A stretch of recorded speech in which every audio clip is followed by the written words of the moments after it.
This is Vince Covino. I'm the CEO of Warrior Sage. And on this episode of Business Growth Architect Show, I'm going to share how to become a multi-dimensional success. We're going to go into the 4 dimensions of success and identify how you can truly have an epic life through multi-dimensional success. And hello, fabulous person. Beate Gillette here. I am the host of the Business Growth Architect Show, and I want to welcome you to today's episode where we discuss how to navigate strategy and spirituality to achieve time and financial freedom. Truly successful people have learned how to master both, a clear intention and a strategy to execute that in a spiritual practice that will help them to stay in alignment and on purpose. Please enjoy the show and listen to what our guest today has to say about this very topic. Welcome back, everybody. Beate Gillette here today with Vince Covino, and we're talking about his Impact Accelerator and what it is like to ask for money right now to get capital and investment, because his background is nothing short of extraordinary when it comes to capital and finding money. And money is, in most entrepreneurs' eyes, either the answer to everything or something that remains very elusive. Vince, I'm excited to have you on the show. Thank you so much for being here. Beate, it is a pleasure. Thank you. This is a topic I love talking about, so I hope we go to the deep end. We will definitely go to the deep end. So my opening question to you is, so we're talking to founders of the future. And for somebody who's never heard about you or is unfamiliar with your work, what do you do and what problem do you solve for your clients? Yeah. Most business owners want to expand. They see the contribution they're making in the world, and growth capital helps them to expand and turn what could be a 20 or a 30 year into a 5 or a 10 year. What's a 10 year into a 3 year, and get 7 years of the life back. Accomplish more in such a shorter period of time. Excellent. So you have an interesting background, and I think it's important for us to just touch on this a little bit on where you come from, because about 10 years ago, you and I would have had a completely different conversation about any of this. So tell me, who are you, Vince? Yeah. No, Beate, it's fortuitous that we met when we did, because you probably wouldn't have liked me. You know, I was a capitalist, a very diehard capitalist. I thought profit comes first, shareholders. I've had a transition since then, which is why I think we have a good resonance and why I want you co-facilitating our big growth capital event, is I moved from 1P, which is profits, to, oh, wow, I see why I'm doing it. I see the purpose. I made that connection. I see the people. You talk about conscious capitalism. I have a wake of dead bodies behind me, right? Thousands of employees that I believe that in some capacity, great, I gave them a paycheck and not a whole lot more for most of them, right? Maybe ulcers. But now with a higher consciousness of the impact that I can have in their lives and recognizing that very impact creates the most epic life for me. How does somebody go from capitalist to conscious capitalism? So what's the story here? Hugh Jackman was in a show, Greatest Showman, and his whole factory burned down, if you saw it. And he's sitting on those ashes with I'm trying to remember the name of his, Zac Efron. And in that setting, they realize there's a song, From Now On, but he says, from those ashes, what remains must only be what's true. So his business burns down. He's like, what's left? I had a business that was extremely successful across the country, doing 6 figures every day, seeing 20,000 guests per day. I scaled the business from startup. I raised tens of millions of dollars. And like I said, there was a wake of dead bodies. There was a lot of, in that process of seeking capital and being obsessed with the shareholder, me being 70% shareholder, I was driven by that. I believed that for me, God had appointed me to do that so I could use those funds to be able to grow his kingdom. I lost my faith over COVID through an interesting series of events, and my business as well. At least 7 of my locations I had to bankrupt. And that was just extremely painful. But it was sitting on those ashes and sitting with the identity crisis of losing my faith that I went very deep inward. In that process, I began to realize it isn't shareholders. The stakeholders are the 20 million guests, the thousands of employees, yes, the shareholders, but there's all of these stakeholders. And how was I serving them? And I realized that there were some real deficiencies in the way that I was approaching win first, profit first, instead of what impact is this on the planet, on the people? And as I recalibrated to be adjusted to purpose, to people, to planet, the profits are so much more delightful, so much sweeter, so much more abundant. And that was my experience. It took about a year. And I shouldn't say it took about a year because I'm still on that path. I still, I think in the last month I had ahas here and there through different meditations and through coaching and so forth. I think everybody ought to have a coach that continue to help me to see why I'm doing it, the impact that it makes, and why that really is the only way to truly succeed. I want to ask a couple of follow-up questions because, when we talk about these transformational journeys, in like 3 minutes, you explained how you changed your entire life. Obviously, it took more than 3 minutes and more than 3 minutes to come to terms with it. Was there a moment, or what was that moment where you said anything but this, that I'll take the pain of changing because I cannot continue like this? What was it? Well, the pain of losing money for investors and for friends. Some of my friends invested millions and I had lost for them. I believe it was in that setting that caused me to go to a place of introspection. It was in that place that wonderful, loving guides helped me to go deep enough to have a big flip that switched. It was this switch. I went from seeking external validation because of wounds that I had had from my childhood and otherwise, to truly having a deep level of compassion and respect for Vince. All of a sudden, I loved who I was. I was enough. I had always been good enough. I didn't feel I'm just this sinner that's not good enough and I need this and I'm always going to fall short no matter what happens. And my worth is going to be measured by, for me, at least my programming that I received was, or that I interpreted was, how much money do you have? How big is your business? And what is your position in this church? And when I moved to a place of self-love, I realized, no, none of that defines my worth. I define my worth, and it is infinite. It's beautiful. It's magnificent. And my offering then isn't how much money can you make, what's your calling, but what is really my true gift? What's the North Star that lights me up? And then finding the way to most broadly expand that and deliver that to the world.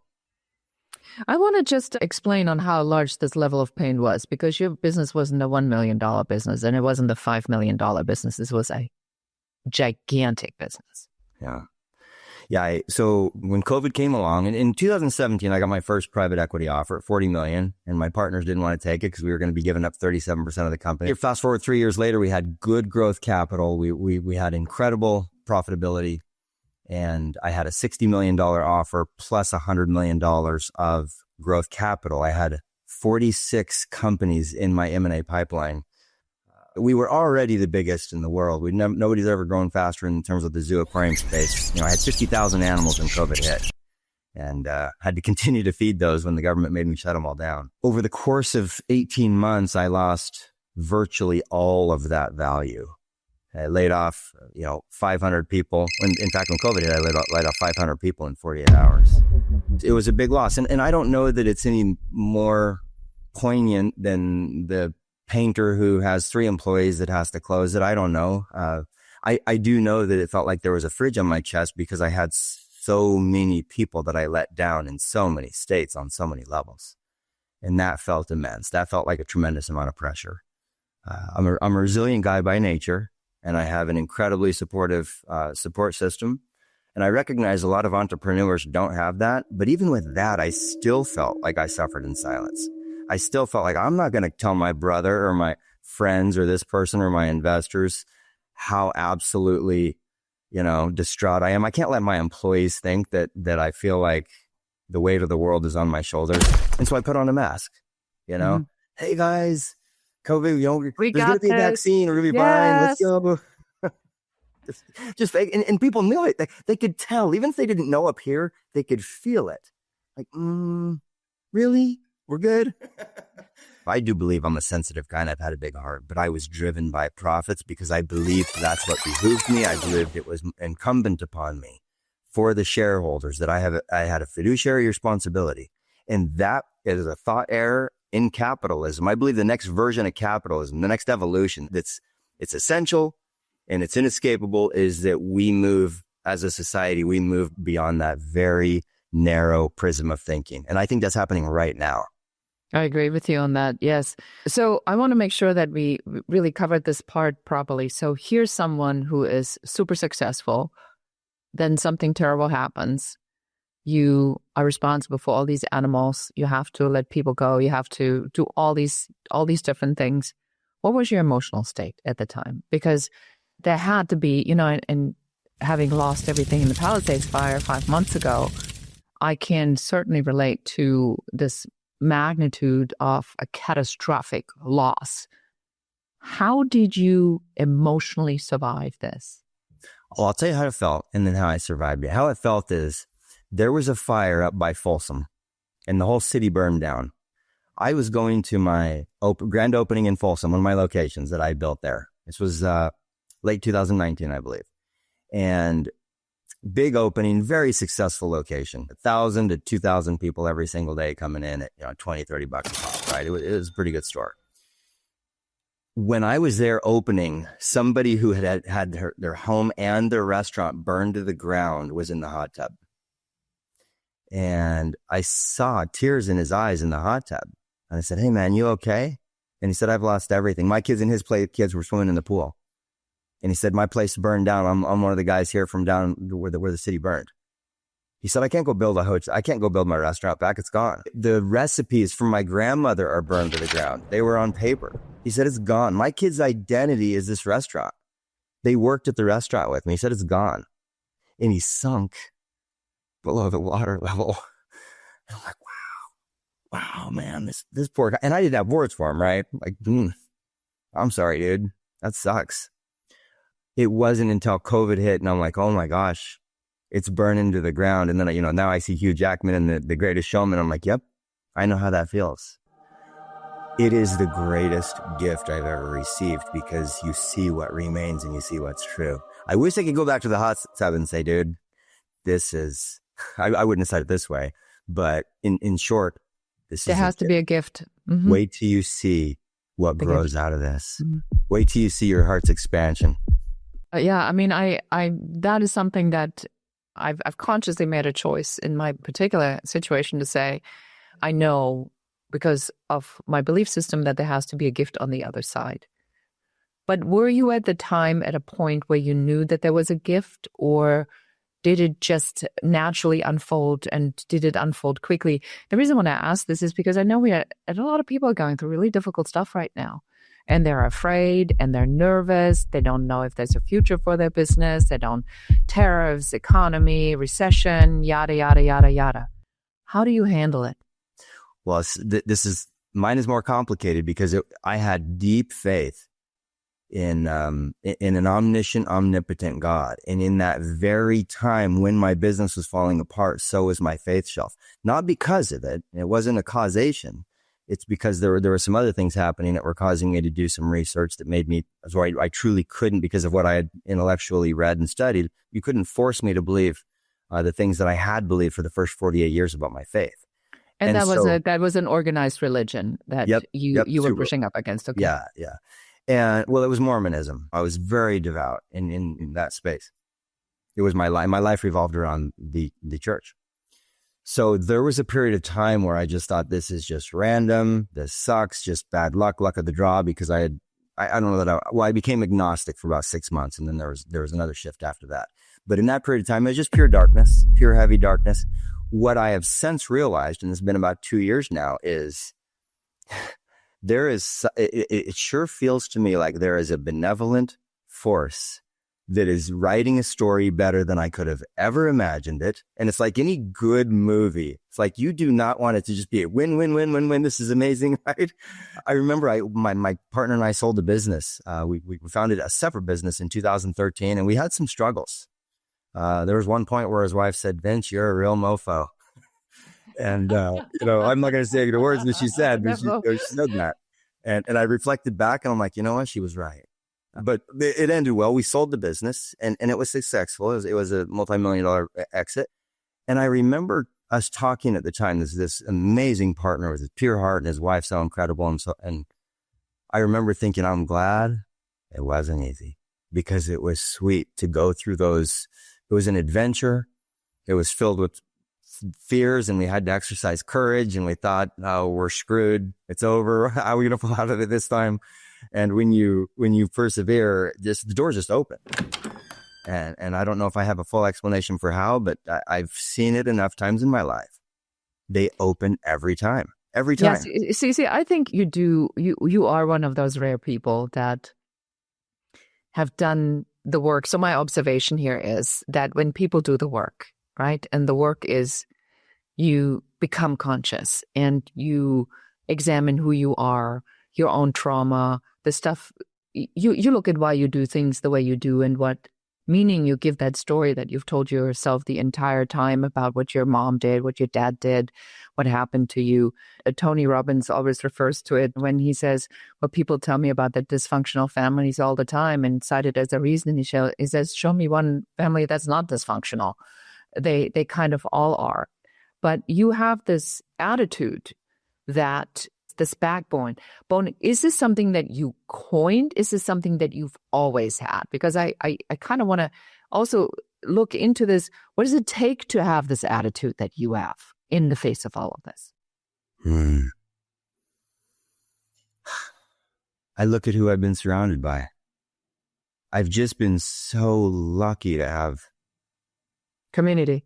Yeah, community. It's just critical. It's one of the reasons I'm in this mastermind is I look at, I hired a CEO coach when the shit really hit the fan in my business. And, that extended community, my friends, and the more I was able to be vulnerable with them so they could truly see what was going on in my life, the more they loved me.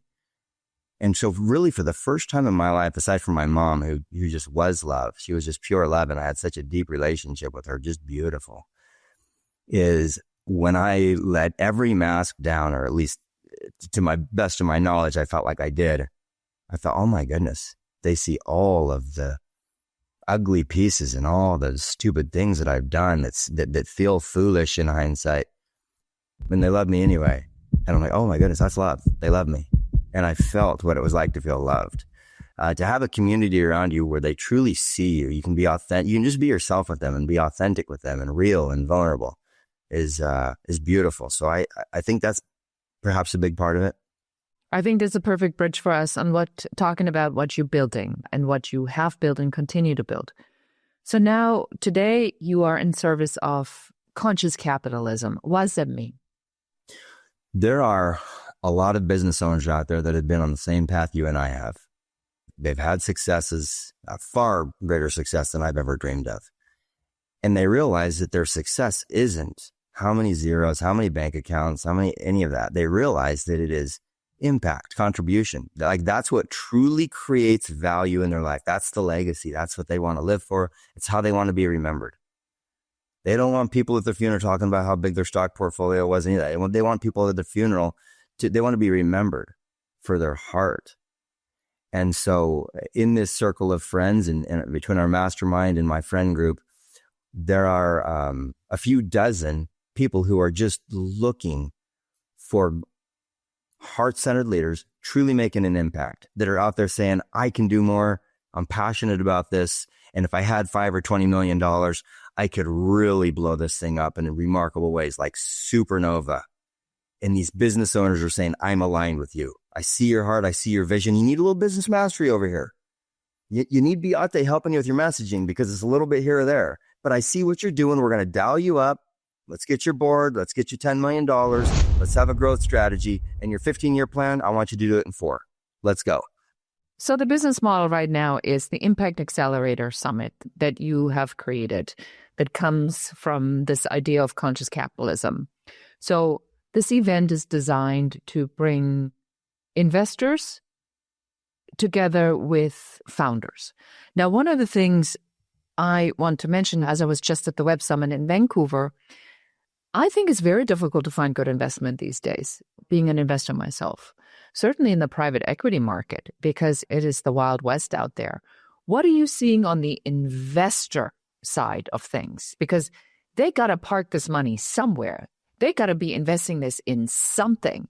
So what is their problem that or did anything shift in that market that you want the audience to know about? Well, there's absolutely a shift. It is a trend. Wayne Gretzky would say, look where the puck's going, and that's where you are, not where it is. There is an emerging tidal wave of people who are saying, I'm going to invest in people who have heart and contribution, who are looking at the stakeholders, not the shareholders. They're looking for purpose. They're looking for planet. They're looking out for the people. As you're creating jobs, are the people that you employ going home successful and seen? Like they feel like they're making a contribution. They're truly recognized for the immense impact that they're making. Most are not. And it's sad. We don't need that anymore. I have 6 kids. And a big part of my drive is I want them working for leaders who lead with heart, who recognize, who see them. The thought of my kids, if my kids were to go to work for me 10 years ago, which they did incidentally, I was just breaking all the child labor laws, but I want them to work for somebody who truly cares about them. And that becomes a beautiful life. Instead of them going home tired and unappreciated and unseen, overworked, underpaid, business owners want that now. People who've been very successful. So I would say here's what's changing right now is if you want to raise capital, make connection with your heart, make connection with your purpose. You'll make more money. The shareholders will be happier. Your culture will be better, and culture eats strategy for breakfast. And by the way, here's the best part. Your life's going to be epic. It's just going to be epic. Your relationships. When you say doing the work, that's what it is, right? Well, guess what? That's great for your business. It's great for your spouse. It's great for your relationship with your kids. Instead of dying super wealthy with your kids estranged, no. Yeah. And on your stone in the cemetery, it says, invested successfully in Amazon. Yeah, right. Yeah, no, yeah, right. Exactly. Right. You see how trite that is. Yeah. I always say this, to my clients is that, what does it say on these stones? It says, beloved, father, husband, wife, sister, brother. It truly is what we live on through the memories of others, of what we have done for them. So this shift in the investor community, is this new? Is this something you've predicted? Is this something that you see happening? Is it getting stronger and stronger and stronger? This is so fascinating because just in the last month, as I've been talking to some of the biggest players in private equity, multi-tens of billions of dollars that they're managing, and in family offices, they are getting so excited about the idea of, instead of, okay, here's another deal from the investment bank, here's a spreadsheet, and here's how they're doing it. They are moving.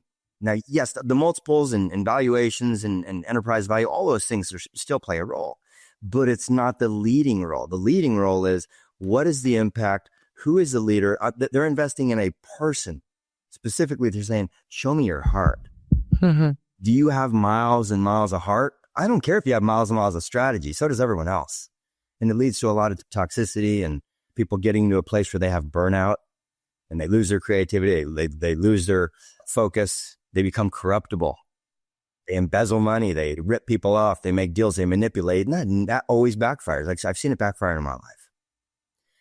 These investors are like, I don't want the next investment deal. And they're just excited. So the way that we do it is that we spend 3 days with the business owners, digging deep into their leadership, their strategy, their culture, and their KPIs, their AI integration, which is critical, their speed.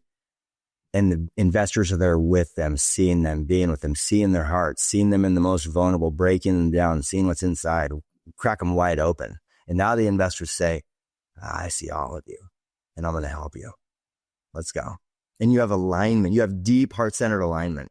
I'm so happy to hear that, because I do think that we had seen in the past this profit conversation. And to hear this from your side, that in the investor world also, there is a sense of responsibility, social consciousness, responsibility to each other, to the world that our kids and their kids are going to live in, that really coming at the forefront. Because when we turn on the television, that's not what we're seeing at all. We're still seeing the holding on to this old matrix we talk about on the show all the time. But I want to talk to you now about the entrepreneur, the founder. So who should be going to this Impact Accelerator Summit? What are they going to learn? What are they going to get out of it? Yeah. Well, so first of all, people that are family offices, which are probably a billion or billions, and private equity companies, which are billions or tens of billions, It's hard for them to deploy 300 grand here, 800 grand there, and really do much in the small venture capital or in the angel investor world. That's a little more on the individual side. The institutional investors who are now really moving towards conscious capitalism, they're looking for people who are already successful. They're already 7 or 8 figures in revenue, in business value, and they're seeking 7 or 8 figures. They're seeking 3 million or maybe 30 million. We already have several businesses that are lined up. Some are seeking 5 million, one is seeking 100 million. That'll probably be the peak. And I'll be a part of that presentation because I'm a tiny little partner on one of the businesses that's doing it. It is a very valuable business. It's a very successful business. It does maybe 8 or 9 million per year in EBITDA, but the opportunity for development is tremendous. And they're probably going to pick up a big check at that because of what they want to do. It's sort of in the hospitality longevity space, which is such a hot trend right now. So it's people who are successful who say, I have the vision to expand this at the largest scales. And if I had 10 million bucks or 20 million bucks, I could do this. It wouldn't take me 10 years. It wouldn't take me 15 years. You know, they're 35, they're 45 saying, I don't want to be 65 when I finally hang this up and exit. How can I do this in 4 years instead of 12? So it's those people who believe that it's time to really grow and expand the business to the highest potential. Yeah, so I definitely think that there's a lot of food for thought here, because what I find absolutely astonishing is that on the investor side, things are changing because that's not something that's widely being talked about. I know out of my own personal experience and with people that I'm around is that investors are looking to invest, and people always invest, as you said, in the person and the character of the person. So your idea that the character of the person has to be well defined and clearly identified, what they stand for, is probably more important than it's ever been. So. And now you said that there's going to be also workshops. So when somebody signs up for this, because I'm obviously interested in this, and you and I talked about me participating, which I'll be extremely honored to do because this is something I very much believe in. What are the people going to get when they're there? So let's say I'm running a $1 million business or $2 million business. I'm right there at that sweet spot. I need capital to scale it to 10, 15, 20 million. What am I going to get? I spent maybe a third of my time as CEO raising capital. Fly to this city, give a pitch, fly to that city, give a pitch. It's not what they're looking for. It's the wrong audience, negotiations, back and forth, LOIs, 200 hours of due diligence. So if you are heart-centered and there's no faking it, if you connect with your heart and your purpose and you've got good business mastery with a good track record, you're probably going to get an alignment of people, board of advisors, and capital that will amplify you like nobody ever has. System upgrade across the board. People like you coming in and helping them just with their articulation of what they truly do at the core. 10 seconds, here it is. Mm-hmm. So for me, real simple. I help leaders connect to their heart, lead from their heart, expand their gifts. Easy enough. All right. So in closing out this interview, so is there anything else you want the entrepreneur or even the investor to know that you have figured out that would be good for them to take away from this? Stephen Covey was so brilliant. He said, begin with the end in mind. And as I think about the end, what do I want? I want to have an epic life. And here's an epic life. It's epic relationships and epic freedom through financial, where I'm taking my means to expand my meaning, which is the whole point of growth capital. It's epic health. I'm in the best health of my life, except for maybe when I was 18. I'm about where I was when I was 18, essentially. It's epic spirituality, where if you feel so connected to your gifts and to whatever source is for you, and that's an epic life. It's not really amazing success in one area. It's mastery in all of them, becoming truly multidimensional. In my mind, that's the meta guru that's truly successful in each dimension is the person that is a whole multidimensional human, and that's an epic life. I love this word. I've not heard this idea of the multidimensional success, but I think that's what coins your vision, is that we know that the myth of being successful financially and then waiting until the point comes where you then can be happy with the family and the kids, really in reality means you blow and burn every bridge on the way there, and then you have nobody to celebrate the success with you. But the multidimensional aspect is something that we know Gen Z wants. We know that nobody wants to certainly live like what we were taught. My generation was taught. And it's not all bad. I think it's really good that this is happening and that the systems are being dismantled and this emergence is actually happening. So this event is happening in October in Austin, and we will link, obviously, the summit to the show notes. Anything else about the event or anything else that they should check out other than the link for the event? Just over 3 days, they're going to get the most incredible transformational experience of their life, not just for their business, but their whole life. And I'm so convinced of that if they don't have 10x the return, we give them 100% of their money back. There you go. It's going to happen. So how's that for a promise? All right, Vince. Well, thank you so much for being here. It's been absolutely amazing to have you on the show. I loved having a monetary conversation about money and investments that wasn't really about money at all. Beautiful. It was my honor. And with that, we say goodbye for today. If you know anybody who is looking for capital actively or is thinking about maybe evaluating if finding capital is appropriate for them, send them to this show and show them the link and see if this resonates and makes sense for your friend or even for you. And with that, we say goodbye for today. So appreciate you being here. Thank you so much for listening to the entire episode. Please subscribe to the podcast, give us a 5-star review, a comment, and share this episode with one more person so that you can help us help more people. Thank you again. Until next time. Goodbye.